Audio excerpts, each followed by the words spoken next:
বিসমিল্লাহির রহমানির রহিম।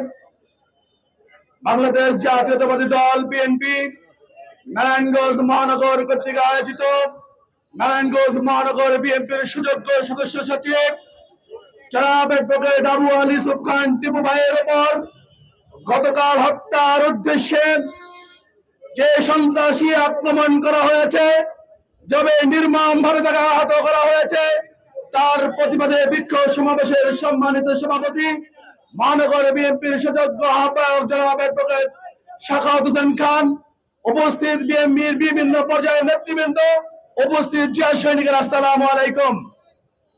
আমরা যারা এখানে উপস্থিত হয়েছি, আমরা বিএনপির সাচ্চা কর্মী বলেই মনে করি।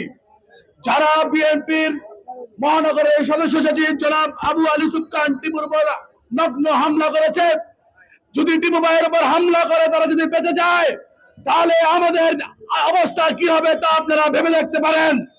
এত বড় দুঃসাহস যে নারায়ণগঞ্জ মহানগর বিএনপির সদস্য সচিবের গায়ে হাত দেয়, এখনো তারা নারায়ণগঞ্জ শহরে পদার্পণ করছেন, তারা বিচরণ করছেন।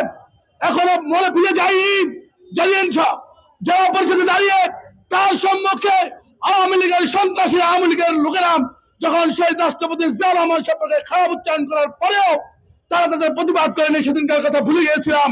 কিন্তু আজ মনে হচ্ছে তাদের বিরুদ্ধে সংগ্রাম করা আমাদের এখন ওয়াজিবে পরিণত হয়েছে। যেমনি ভাবে আওয়ামী লীগকে নারায়ণগঞ্জ থেকে বিতাড়িত করেছি, তাদেরকেও নারায়ণগঞ্জ থেকে বিতাড়িত না করলে নারায়ণগঞ্জের মানুষ ভালো থাকতে পারবে না। বন্ধুগণ, তারা আওয়ামী লীগের ছত্রছায়া থাকতে থাকতে খেয়ে পুষ্ট হয়ে গেছে। সেই পুষ্টটা কেড়ে নিতে হবে, তাদেরকে আবাসের মাধ্যমে তাদের সেই আবাসন করে তাদের যে শক্তি অর্জন করেছে সেই শক্তিকে বিলুপ্ত করতে হবে। বন্ধুরা আমার, যারা এই ধরনের বেয়াদবিপূর্ণ আচরণ করেছে, বিএনপির প্রতিটি নেতাকর্মী এখনো ধৈর্য ধারণ করে কিভাবে রয়েছে আমি বিশ্বাস করতে পারছি না। কিন্তু আমি প্রশাসনের প্রতি আহ্বান জানাচ্ছি, আপনারা আমাদের ধৈর্যের বাঁধ ভেঙে দিয়েন না। যদি আপনারা নেতৃবৃন্দ যে আলটিমেটাম দেবে, সেই আলটিমেটাম অনুযায়ী যদি আপনারা ব্যবস্থা না গ্রহণ করেন, নারায়ণগঞ্জে যে অবস্থা সৃষ্টি হবে সেই অবস্থার জন্য আপনি দায়ী থাকবেন। বন্ধুর থানা ওসিফ, আপনাকে বলছি, আপনি যেভাবে আওয়ামী লীগের চাকরিঘর করেছেন, আওয়ামী লীগকে রুষ্টপুষ্ট করেছেন, আওয়ামী লীগের ছত্রছায়া দ্বারা মুকুল কাসরকে যেভাবে ভালো করেছেন, ভেবে করেছেন, আমরা কিন্তু আপনার সম্পর্কে জানি। সুতরাং আপনাকেও আইনের আওতায় নিয়ে আসবো।